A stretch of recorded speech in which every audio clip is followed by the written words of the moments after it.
Good morning all of you. माँ गायत्री महाविद्यालय परिवार में आप लोगों का स्वागत है। जैसा कि लास्ट वीडियो में हम लोगों ने देखा था मनु और मनुस्मृति के बारे में कुछ जो बेसिक पॉइंट्स थे उनके बारे में हम लोगों ने चर्चा की थी, उनके बारे में हमने पढ़ा था। हमने बात की थी कि मनुस्मृति में मनु ने किस तरह से एक राजा, एक धर्म से लेकर बहुत सारे विचार, बहुत सारी बातें हम लोगों को बताई है। और पौराणिक जो पुराने टाइम से जितने भी पॉलिटिकल थिंकर्स हुए हैं या फिर हम कहें कि राजनीति के जितने भी विचारक हुए हैं, उन लोगों ने बहुत सारी चीजें हमारी संस्थाओं को, सोसाइटीज को, पीपल को, पॉपुलेशन के लिए बहुत सारी चीजों को लिखा है, समझाया है, बताया है। उन सब के बारे में हम लोगों ने कुछ कुछ बातें की थी थोड़ी बहुत लास्ट वीडियो में। जो लोग अभी हम लोगों से सीधे जुड़ रहे हैं वो प्लीज लास्ट वीडियोस को देख लें। तो उसमें हम लोगों ने जो समझाया उसके आगे हम लोग बात करते हैं कि हम लोगों ने बात की थी कि जो हमारी पूरी की पूरी जो पॉलिटिक्स है अकॉर्डिंग टू मनुस्मृति और मनु, तो वो डिपेंडेंट है सिर्फ और सिर्फ किस पर?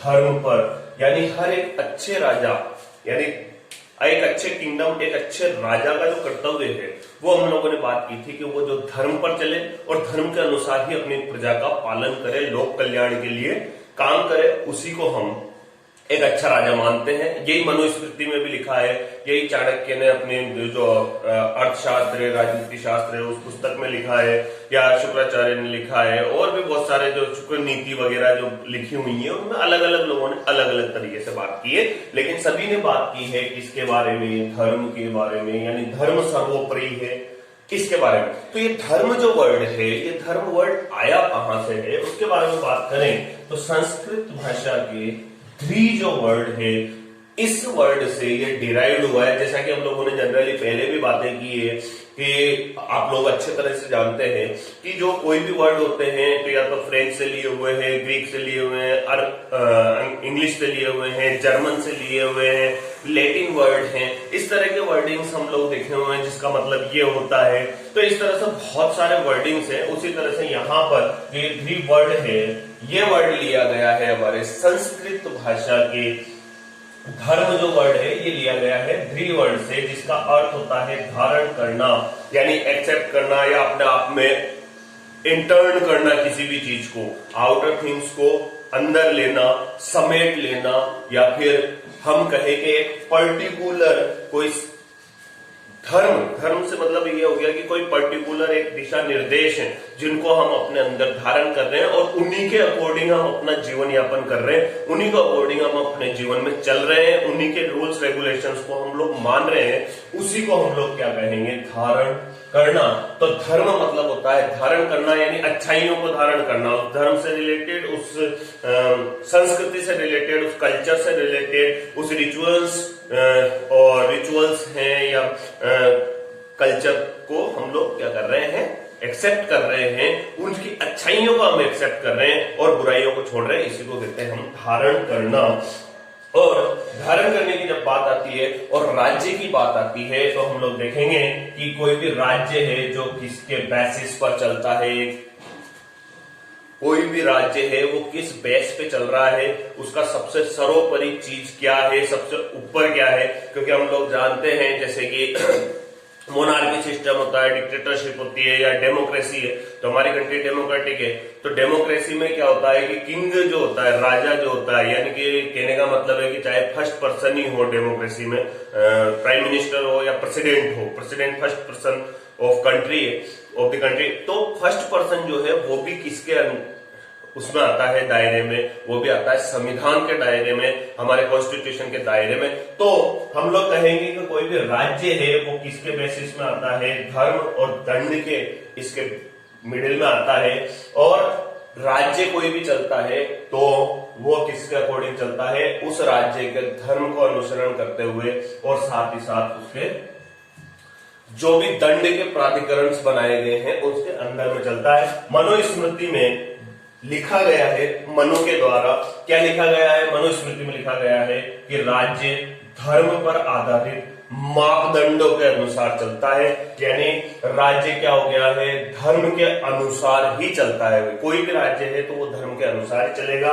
और राजा का जो सबसे पहला कर्तव्य है वो है प्रजा के प्रति। कोई भी राजा है उसका जो पहला धर्म है वो किसी भी अपनी प्रजा के प्रति होता है और किसी के प्रति नहीं होता है, क्योंकि राजा का पहला कर्तव्य है कि अपने बच्चों को, अपने जो अपने प्रजा है उसका पूर्णतः ख्याल रखना एक राजा का कार्य होता है। जैसा कि एक परिवार में होता है जनरली कि पिता को क्या है कि सारे परिवार को लेके चलना होता है, उसी तरह से राजा भी क्या होता है, पालक होता है किसी भी राज्य का।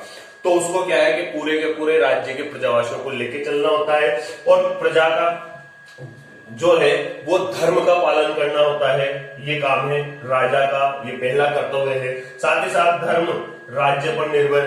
अब हम लोग कहें कि धर्म क्या है, धर्म के अकॉर्डिंग ही हम लोग यहाँ पर देखते हैं कि कोई भी राजा है वो धर्म के अकॉर्डिंग ही अपने राज्य को चला रहा है। तो धर्म के अकॉर्डिंग जब अपने राज्य को चला रहा है तो हम ये कह सकते हैं कि धर्म क्या है, राज्य पर निर्भर है, किसी भी राज्य पर निर्भर है कि वो धर्म को किस तरह से चलाए, ये चीज हो गई। और इसी के अलावा हम दूसरा वर्ड लेते हैं, यहाँ पर देखेंगे कि दंड, यानी धर्म के अलावा दंड भी बहुत जरूरी होता है कि कोई अगर धर्म पर पथभ्रष्ट हो जाता है या फिर सही पाथ पर नहीं चल रहा है तो उसको दंड देने का अधिकार होता है।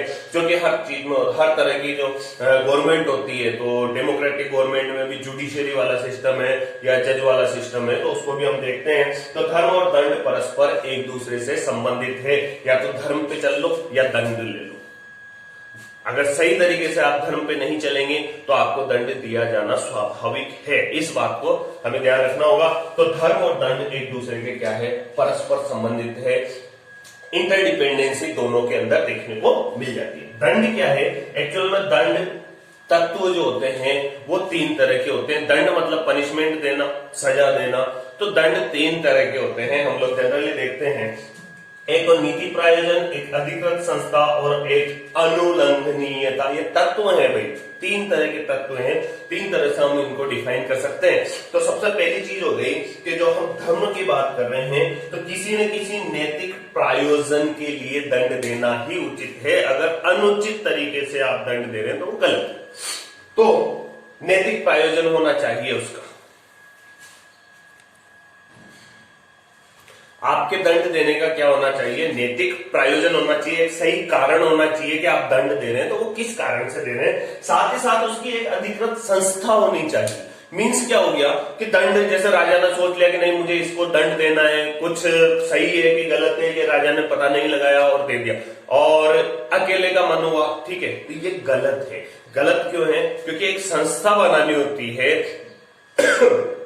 पूरा एक सिस्टम होता है, उस सिस्टम के अकॉर्डिंग आपको क्या है, पहले उसकी बात सुनी जाए, उसका सारा सॉल्यूशन निकाला जाए, देन उसके बाद पता लगाया जाए गलत है कि नहीं है, उसके बाद ही दंड देना उचित होता है। तो एक तो पहला हो गया कि नैतिक प्रायोजन, क्या पता करें हम, कारण पता करें या सही है कि गलत है, इसको देखें। एक संस्था बनाए हम, संस्था होनी चाहिए, यानी कोई भी जो है आपका कुछ लोग मिलकर, अ ग्रुप ऑफ पर्सन और सिंगल पर्सन का नहीं है, यहाँ पर राजा का मान नहीं है, यहाँ पर एक संस्था जो कि क्या कर रही है, इस तरह के बातों पर विचार करती है कि किसको दंड दिया जाना चाहिए, किसको नहीं। तो एक पूरी की पूरी अधिकृत संस्था होनी चाहिए जिसके पास कार्यभार होना चाहिए दंड देने का। साथ ही साथ अनुलंघनीयता होनी चाहिए, यानी क्या होना चाहिए, एक प्रॉपर वे होना चाहिए, प्रॉपर तरीका होना चाहिए सारी कार्यशैली का।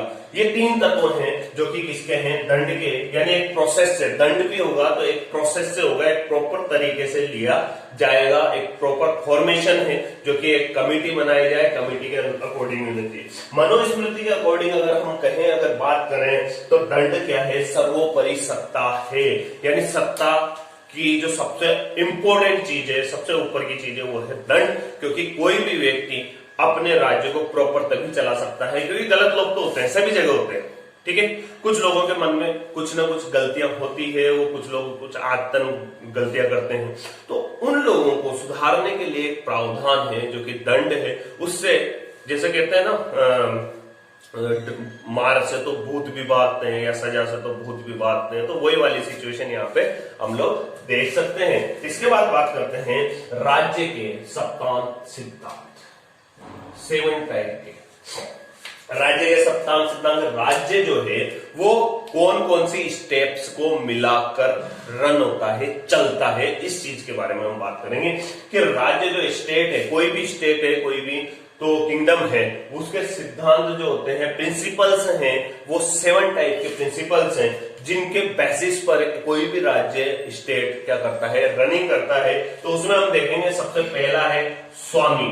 स्वामी मतलब ओनर, मुखिया, मेन चीफ रोल किसका है, तो किसी भी किंगडम में, यहां पर हम बात कर रहे हैं किसकी, किंगडम की बात कर रहे हैं, किसी भी राज्य की बात कर रहे हैं, तो राज्य में सबसे पहले बात है कि कोई भी राज्य चलाने से पहले उसका जो एक चीफ मेंबर होता है या मुखिया होता है, वो कौन होगा, तो वो होगा यहाँ पर किंग।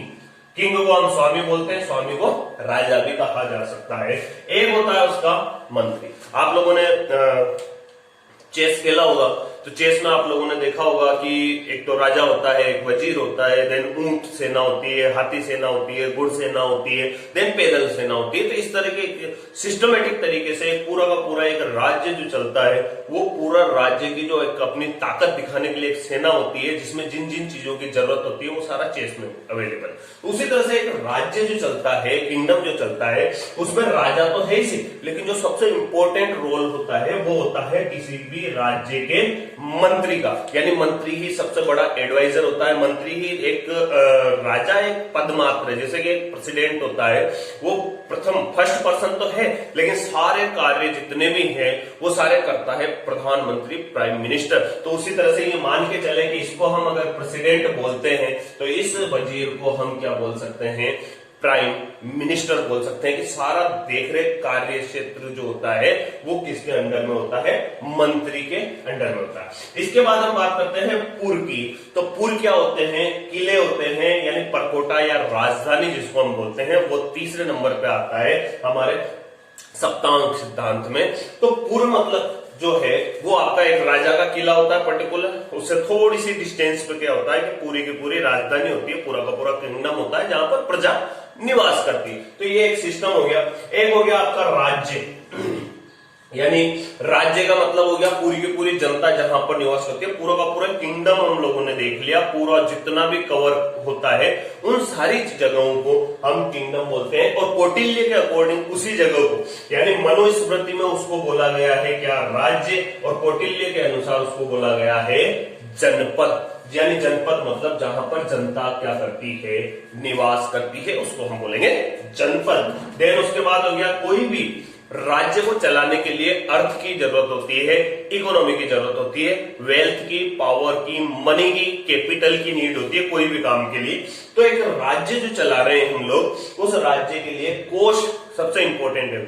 युद्ध करना है, कोष कितना है, भोजन इत्यादि बांटनी है, कोष कितना है, कोई भी किसी भी तरह की अकाल, बाढ़ यानी राहत कार्य करने हैं उन सिचुएशंस में, तो वहां पर कोष कितना है। टैक्सेशन हो गया तो कितना टैक्सेशन आया है, यानी कोष में कितना धन है। इस ये चीज है कि उसकी वेल्थ बढ़ाती है, राज्य किंगडम की क्या बढ़ाया जाता है, वेल्थ बढ़ाई जाती है, या वेल्थ का मेजरमेंट किया जाता है, कैपिटल का मेजरमेंट किया जाता है किससे, कोष से। यानी किसी भी राज्य की इकोनॉमी को किस तरह से हम लोग मेजर करेंगे, तो उसके सालाना जो आय और विक्रय जो है, यानी पैसा आया और गया उस पर है, तो कोष कितना बढ़ा है, खजाना कितना है किसी भी राज्य का, ये बहुत इंपॉर्टेंट है। इसी से पूरा का पूरा स्टेट रन करता है प्रॉपर वे में। इसके बाद अगर दंड की बात करें, यानी राज्य को चलाने के लिए एक अच्छी व्यवस्थाएं होती है, साथ ही साथ कुछ अवांछनीय चीजों को भी हम लोगों को दूर करने के लिए अलग से व्यवस्था करनी होती है,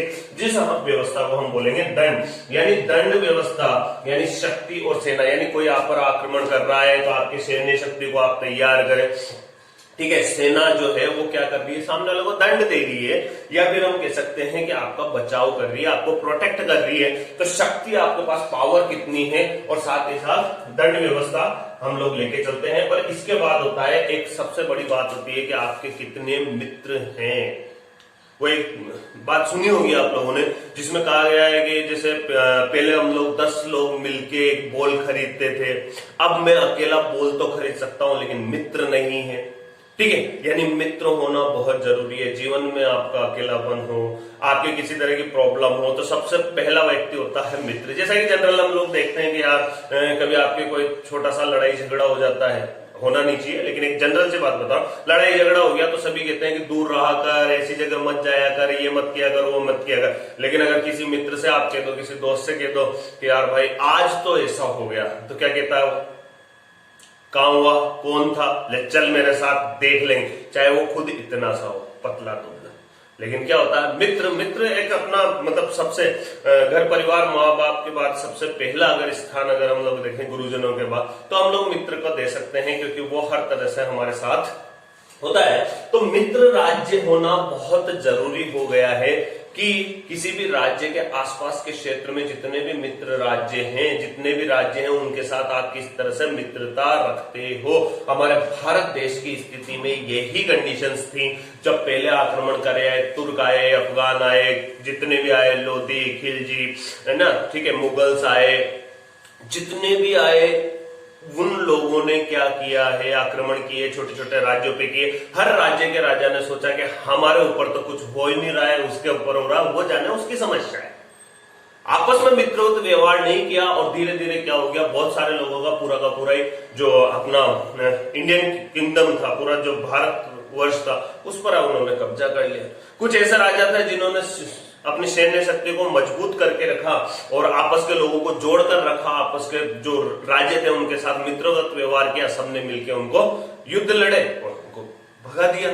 तो यही चीजें होती है कि यहाँ पर मित्र का होना बहुत जरूरी है, यानी मित्र राष्ट्र आसपास के जितने भी क्षेत्र के हैं, मित्र राष्ट्र होना बहुत जरूरी है। ये कुछ जो 7 जो सिद्धांत थे, प्रिंसिपल्स थे, ये किसी भी राज्य के लिए है कि राज्य के लिए कौन कौन सी चीजें बहुत इंपॉर्टेंट। ये हम कह सकते हैं कि एक जैसे शरीर होता है और शरीर के जो अंग है, उसी तरह से ये क्या है, अंग है किसी भी राज्य के लिए। अंग का काम करेंगे, हमारे पार्ट्स का काम करेंगे बॉडी के, यानी किंगडम एक बॉडी है और ये इसके इंपॉर्टेंट पार्ट्स है।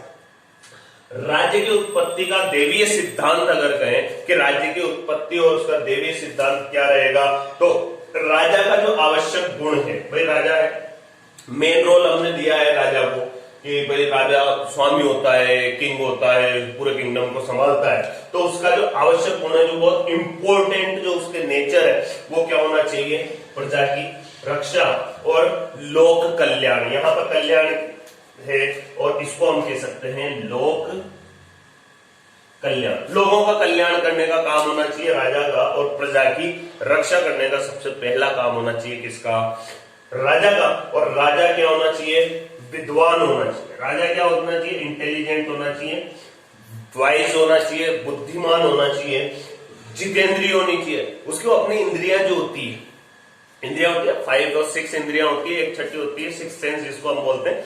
5 इंद्रियां होती है, तो अपनी इंद्रियों पर उसका क्या होना चाहिए, वश होना चाहिए। न्यायी होना चाहिए, न्यायी जजमेंट उसके अच्छे होने चाहिए, लोगों को भांप सके, देख के पता लगा सके गलती किसकी है, कैसा है, मतलब कहने का मतलब एक सिनेरियो जो क्रिएट होता है उस सिनेरियो को प्रॉपर पहचान सके। लोकप्रिय होना चाहिए, लोगों के अंदर लोकप्रिय भी होना चाहिए। फॉर एग्जाम्पल जैसे यहाँ पर हम लोग अभी देख रहे हैं 2014 के जो इलेक्शंस हुए थे, उसमें हम लोगों ने देखा कि पूरे भारत में बाढ़ आ गई, मोदी मोदी मोदी, देन वो लोकप्रिय हो गए। तो इसको कहते हैं लोकप्रियता। देन 19 में अगेन हमारे जो प्राइम मिनिस्टर है वो जीते, तो ये लोकप्रियता बोलते हैं इसको, कि लोगों के प्रति कितनी उनकी छवि किस तरह की है, लोकप्रिय। जैसे अभी यूपी में चुनाव चल रहे हैं और हम लोग देख रहे हैं कि जो आपके यूपी में जो मुख्यमंत्री हैं योगी आदित्यनाथ, उनकी भी लोकप्रियता बहुत है। और वहां पर तो अलग अलग राजनीति की बात है, इस वजह से हम लोग ये बात कर रहे हैं। तो लोकप्रियता का बहुत इंपॉर्टेंट रोल होता है किसी भी राजा के लिए, क्योंकि हम लोग पहले देखते आ रहे हैं कि कुछ राजा अच्छे नहीं होते थे या उनका जो अनुशासन है वो प्रॉपर नहीं होता था, तो दूसरे छोटे मोटे राज्य के लोग आकर उस पर आक्रमण कर देते थे और उस राज्य को जीत लिया करते थे। या फिर जो जनता है उनसे परेशान होती थी राजाओं से, जो अच्छे शासक नहीं होते थे। तो राजा की जो सबसे इंपॉर्टेंट चीजें हैं उसमें हम देखेंगे विद्वान होना चाहिए, जितेंद्रिय होना चाहिए, न्यायी, लोक लिए और विद्या के दंड नीति, तर्क विद्या और ब्रह्म विद्या, तीनों तरह की विद्याएं जो हैं, तीनों तरह की एजुकेशन जो है उससे में पारंगत होना चाहिए, उसमें अच्छे से समझ होनी चाहिए। किसी भी राजा के अच्छा होने के लिए उसकी दंड नीति अच्छी होनी चाहिए, तर्क नीति या तर्क विद्या और ब्रह्म विद्या तीनों का बहुत अच्छा होना जरूरी है। ये राजा के कुछ इंपॉर्टेंट पार्ट्स हैं, आगे हम बात करेंगे जस्ट।